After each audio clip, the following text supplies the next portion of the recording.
Hi, my name is Melissa Hennig, and I did my international report on Italy. Italy's demographics are the population of Italy is 59.96 million people as of 2014. Their main industries are tourism, machinery, iron and steel, chemicals, food processing, textiles, motor vehicles, clothing, footwear, and ceramics. Some important business facts would be to remember that Italians, they prefer to do business with people that they know and trust. Networking is always important because it allows people to form personal relationships to get ahead. And colleagues will be eager to get to know you on a more personal level before conducting business with you. Cultural etiquette. Because they are all about personal connections with people, it's always good to use a handshake and eye contact when meeting new people. Wait until you're invited to move to a first name basis with them. Many Italians use calling cards in social situations, which are larger than a business card usually. It includes their name, address, title, or academic honors, and also their phone number. Never give a business card in lieu of a calling card in social situations. Greetings are usually enthusiastic yet formal. First impressions are always important, so make sure you show respect when first meeting somebody. Thinking outside the box. This is a very interesting article that I came across. It was about a small family-owned business owned by Brunello Cucinelli.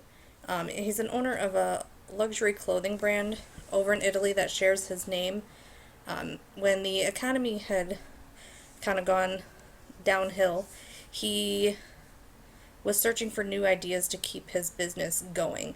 And so one of the options that he found to keep his business going was he floated a third of his firm's shares on the Milan Stock Exchange. And having done so allowed him to have their share prices more than doubled, therefore keeping their company open.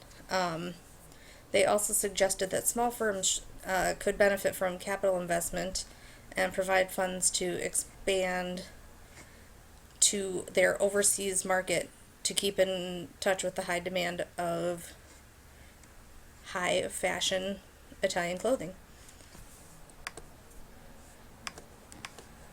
Tuscan winemakers was another article that I came across, and this was all about wine growers in Tuscany.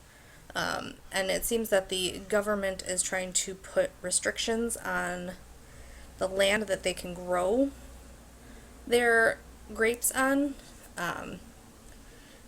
It seems that they're trying to preserve the land and keep from having pollutants and runoff from fertilizer in their water, and the government is saying that there are too many vines that are being planted, which is causing soil erosion, and the growers insist that all they want to do is preserve the land and clearly make a profit. I mean, the wine industry in Tuscany is about $1.5 billion made in a year. And Tuscany actually has one of the first areas that has protected areas with clear boundaries and regulations as to how you can grow your grapes. Another kind of cool article I came across was about Starbucks, which I didn't even think that there would be, why I wouldn't think that there would be a Starbucks overseas, but apparently they don't have a lot of Starbucks overseas. Italy had first introduced coffee houses more than 400 years ago. Starbucks, however, announces a plan to expand 650 branches in Europe alone. Starbucks opens a new branch at a rate of 3 per day, which is kind of crazy that there are that many Starbucks. Um, but one city in Italy has formed an association to protect historic cafes.